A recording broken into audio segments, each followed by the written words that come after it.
વાત હવે પૂરના સમયે સાબિત થયેલા દેવદૂતોની। જી હા, અનેક લોકો છે જે દેવદૂત સાબિત થયા છે। એ હકીકત છે કે ઘણી નુકસાની થઈ છે, પરંતુ જે થયું છે ત્યારબાદની સ્થિતિને પણ સમજવી જરૂરી છે।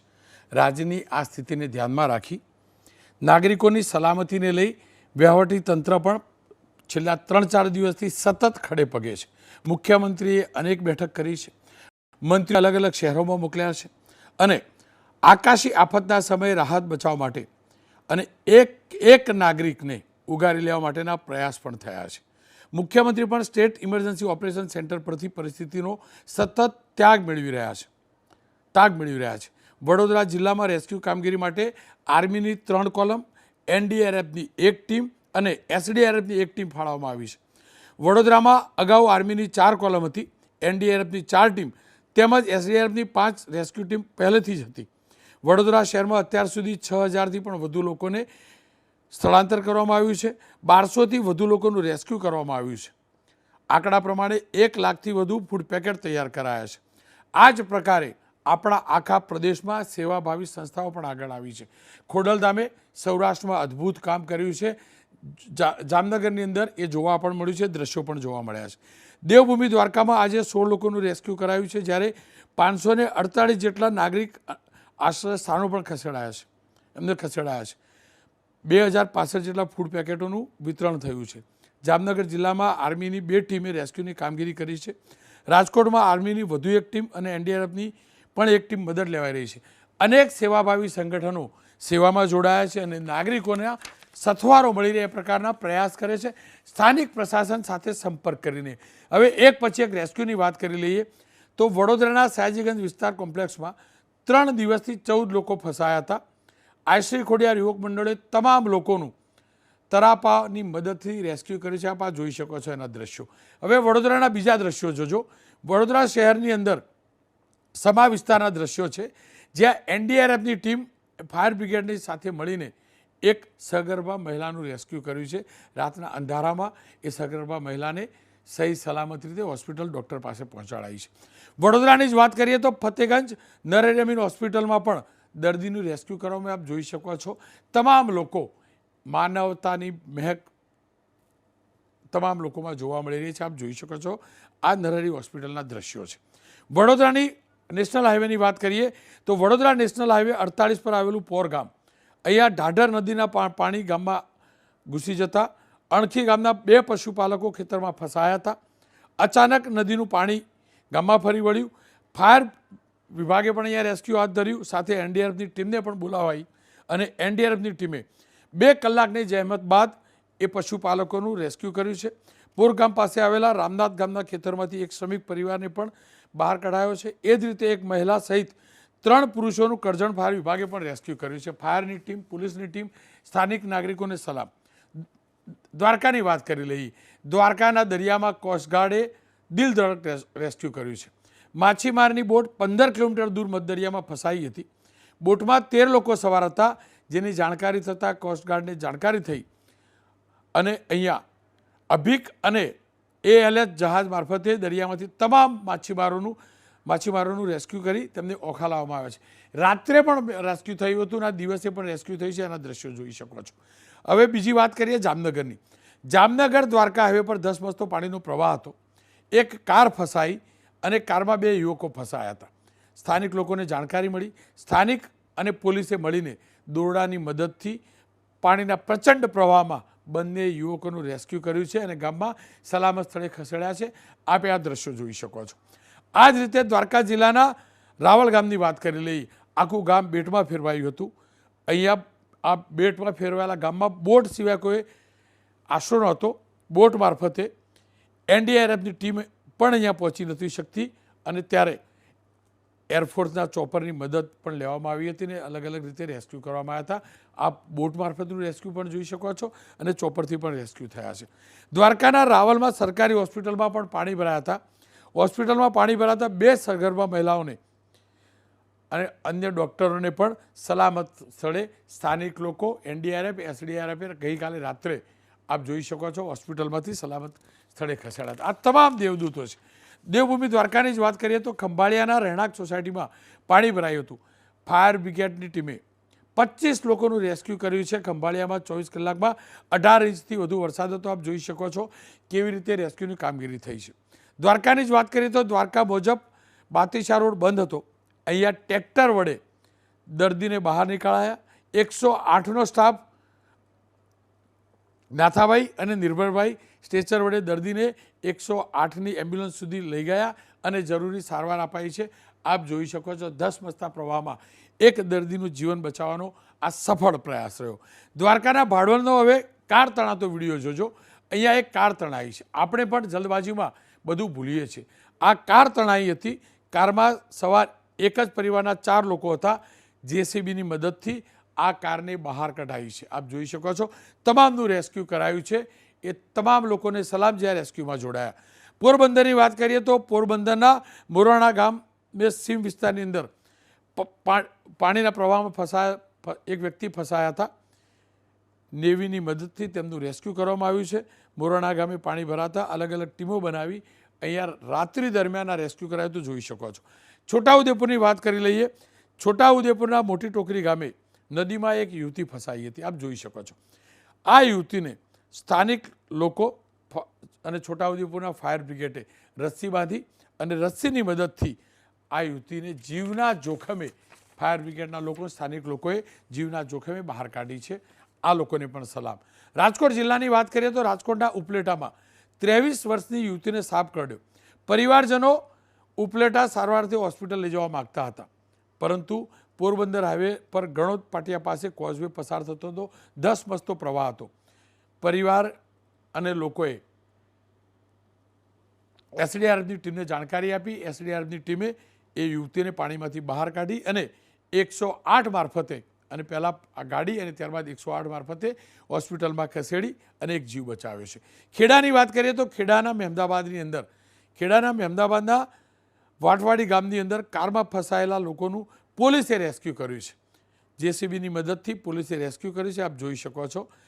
અહીંયા જિલ્લા પ્રશાસન અને મહેમદાબાદ પોલીસ એ બંને કારમાં સવાર તમામ લોકોને જીવના જોખમે બહાર કાઢ્યા છે.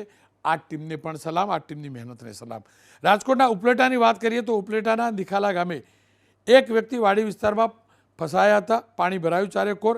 રાત્રિના 3.5 કલાકે એસડીઆરએફની ટીમે ફસાયેલા વ્યક્તિનું રેસ્ક્યુ કર્યું છે.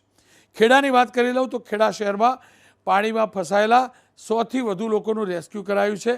અંબિકા કોમ્પ્લેક્સમાં પાણી ભરાયા હતા. 50 પરિવારો ફ્લેટમાં ફસાયા હતા. સ્થાનિક પોલીસ એસડીઆરએફની ટીમે આ તમામ લોકોનું રેસ્ક્યુ કરી એમને સલામત સ્થળે ખસેડ્યા છે. એ જ રીતે દ્વારકાના આવડપરા વિસ્તારની પણ વાત કરી લઈએ. અહીંયા પણ ગળાડૂબ પાણીની વચ્ચે ફસાયેલા 6 લોકોને પાલિકાની ફાયર બ્રિગેડની ટીમે તમામ 6 લોકોને આ જ જગ્યાએથી સહી સલામત બહાર નીકાળ્યા છે. ત્યાંની ટીમને પણ એ જ સલામ. જામનગરના વસાઈ ગામે કારમાં ફસાયેલા 2 નાગરિકોનું તાત્કાલિક રેસ્ક્યુ કરવામાં આપ જોઈ શકો છો. ધસમસતો પ્રવાહ. 2 લોકો અટવાયેલા છે. સ્વિફ્ટ ગાડી હતી. જિલ્લા ફ્લડ કંટ્રોલને જાણકારી થઈ.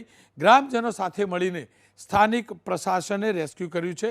જામનગર જિલ્લા પ્રશાસનને સલામ. એવો જ જામનગરનો બીજો કિસ્સો છે બાલંબા ગામ. અહીંયા ખેતરની અંદર 28 બાળકો સહિત 83 લોકો ખેતરનો જે વાડી વિસ્તાર છે ત્યાં ફસાયેલો હતો. નાના ભૂલકાઓ હતા. આપ જોઈ શકો છો નાના બાળકો હતા. અહીંયા એસડીઆરએફની ટીમે તમામને સલામત સ્થળે ખસેડ્યા છે. નડિયાદની વાત કરી લે તો નડિયાદની સીધી નદી કિનારે આઈટીસી કંપની પાછળ 42 કલાકથી 6 વ્યક્તિઓ ફસાયા હતા. ફસાયેલી વ્યક્તિનો કોલ મળતા ફાયર બ્રિગેડની ટીમે આ તમામનું રેસ્ક્યુ કર્યું છે. હવે પોરબંદરની વાત કરી લે તો પોરબંદરના કુતિયાણા વેકરી ગામે કોસ્ટગાર્ડના હેલિકોપ્ટરની મદદથી રેસ્ક્યુ કરાયું. હેલિકોપ્ટરને રોડ ઉપર ઉતારવામાં આવ્યું છે. આપ જોઈ શકો છો કોસ્ટગાર્ડની અદ્ભુત કામગીરી રહી છે. આપણે જોયું બોટ કેવી રીતે બચાવી. આપણે જોયું કે નદીમાં અને પાણીના પ્રવાહ ફસાયેલા લોકોને કોસ્ટગાર્ડે બચાવ્યા છે. જૂનાગઢની વાત કરી લઈએ તો જૂનાગઢ જિલ્લાની અંદર ગેડના સરડિયા ગામે 7 લોકો ફસાયા હતા.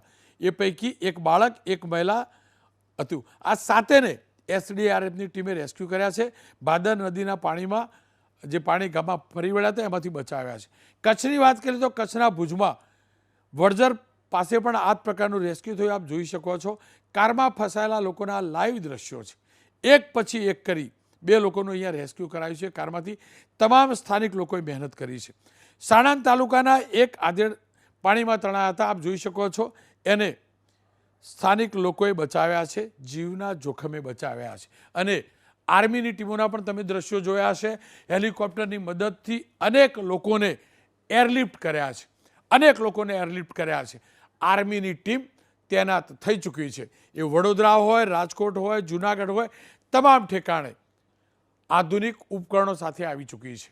કેન્દ્ર સરકારે ગુજરાતને ગેરંટી આપી હતી, ગુજરાતને વચન આપ્યું હતું જે જરૂરી છે તમામ મદદ મળશે અને હવે એ દેખાઈ પણ રહી છે. આશા રાખીએ મદદની જરૂર ઓછી પડે. પણ હા, કપરા સંજોગો છે. ફૂડ પેકેટ બનાવવા, તૈયાર કરવા આપણે પણ તૈયાર રહેવું જોઈએ. પણ તમામ પ્રશાસન અને સરકારનું જે આખું તંત્ર છે, વહીવટ, આખું જે નેટવર્ક ગોઠવાયેલું છે એની સાથે કોઓર્ડિનેશન કરીને. આ તો થઈ દેવદૂતોની વાત. અને આવા અનેક દેવદૂતો છે જે જિંદગી બચાવી રહ્યા છે, એમને સલામ. હવે વાત વરસાદ ક્યારે રોકાશે ની કરી લઈએ.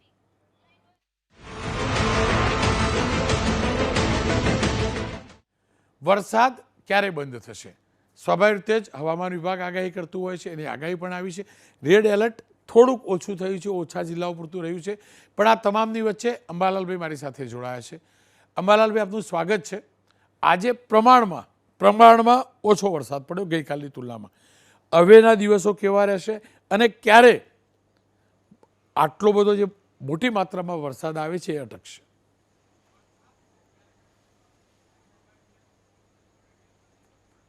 હવે વરસાદની સ્થિતિ અંગે જોઈએ તો હવે ઉત્તર ગુજરાત, મધ્ય ગુજરાત, પૂર્વ ગુજરાત, સાબરકાંઠાના ભાગો અને કેટલાક મહેસાણાના ઘણા ખરા ભાગો, આ બધા ભાગોમાં વરસાદનું પ્રમાણ ઘટતું જશે.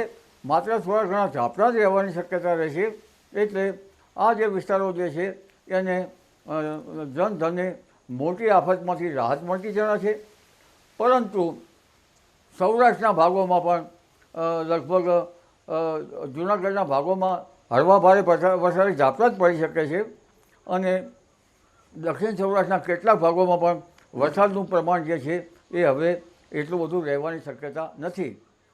અને વરસાદનું પ્રમાણ જો રહેવાની શક્યતા હોય તો હવે થોડા ઘણા પશ્ચિમ સૌરાષ્ટ્રના ભાગો, જેમાં દ્વારકાના ભાગો, ઓખાના ભાગો અને લગભગ ક્યારેક સહેજ પોરબંદરના ભાગોમાં એટલી બધી ભયાનકતા નહીં હોય, પરંતુ તે જ ભાગો પણ જરા સાચવવા જેવા છે. અને ત્યાર પછી જામનગરના ભાગો, સલાયાના ભાગો, કેટલાક મોરબીના ભાગોમાં થોડો ઘણો વરસાદ થઈ શકે છે. રાજકોટના ભાગોમાં થોડો ઘણો વરસાદ થઈ શકે છે. પણ પશ્ચિમ સૌરાષ્ટ્રના લગભગ ઘણા ખરા ભાગોમાં હજુ વરસાદની સ્થિતિ રહેશે. અને કચ્છના નલિયાના ભાગો ઉપરાંત નખત્રાણા ભાગો, રાપરના ભાગો અને કંઈક અંશે ભુજના ભાગોમાં હજુ વરસાદની સ્થિતિ રહેશે. અને કચ્છના ભાગોમાં કેટલાક ભાગમાં ભારેથી અતિ ભારે વરસાદ થવાની શક્યતા રહેશે. એટલે જામનગર, પશ્ચિમ સૌરાષ્ટ્રના કેટલાક ભાગો, કચ્છના લગભગ કેટલાક ભાગો, કચ્છ આખું નહીં, કેટલાક ભાગો, એટલે આ બધા ભાગોમાંથી હવે વરસાદની સ્થિતિ રહેશે. એટલે મહદઅંશે ગુજરાતના ભાગોમાંથી હવે વરસાદની આફતમાંથી રાહત મળતી જણાય છે. જી રોનકભાઈ. અંબાલાલભાઈ, મારે એ પણ જાણવું છે કે આપે જે વાત કરી સૌરાષ્ટ્ર અને કચ્છ અને એ વિસ્તારો, ત્યાં કેટલા સમય સુધી વરસાદી માહોલ રહેશે?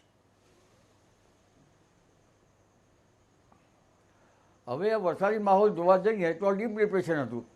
એટલે લગભગ 30મી તારીખ પછી તો આ વિસ્તારોમાં પણ રાહત થતી જણાશે. અને ડીપ ડિપ્રેશન લગભગ કચ્છના માર્ગે થઈ, કચ્છના ઉપર થઈને પાકિસ્તાનના માર્ગ તરફ જતું રહેશે. એટલે આ વિસ્તારમાં જે છે એમાં પણ રાહત મળતી જણાશે. એટલે 30મી તારીખ સુધીમાં તો આખા ગુજરાતના ઘણા ખરા ભાગોમાં રાહત મળતી જણાશે. પણ રોનકભાઈ, વરસાદ ગયા પછીની જે સ્થિતિ થશે એ સ્થિતિનું વર્ણન ખેતીવાડી અંગે જોઈએ તો એ ઘણું વરમું દ્રશ્ય હશે. અંબાલાલભાઈ, આપનો ખૂબ ખૂબ આભાર. આપ અમારી સાથે જોડાયા બદલ. ખેર, ફરી એકવાર કહીશ, વરસાદનું જોર આજે ઓછું રહ્યું છે. કાલની તુલનામાં આજે ઘણો ઓછો વરસાદ હતો. અને હવે એ પણ આગાહી છે કે આવતીકાલથી વરસાદનું જોર ઘણું ઘટશે. આશા રાખીએ પ્રમાણસરનો જ વરસાદ પડે, થોડાક દિવસ વરસાદથી રાહત મળે અને વડોદરાને, ખાસ કરીને વડોદરાને પૂરના સંકટથી નિજાત મળે, કારણ કે વડોદરાએ ઘણું વેઠ્યું છે. આ સંસ્કારી નગરી ડૂબી છે. હજુ 1 વર્ષ પછી ફરીથી ચોમાસું આવશે. 1 વર્ષનો સમય ઓછો નથી હોતો.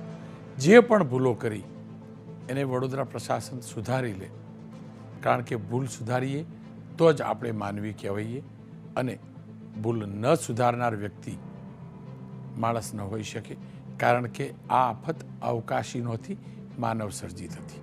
ફરી ક્યારે વડોદરામાં આવી સ્થિતિ ન સર્જાય એવી પ્રશાસનને પ્રાર્થના નહીં, ચીમકી, કારણ કે પ્રશાસન અમારું છે અને એટલે જ ચીમકી આપીએ છીએ.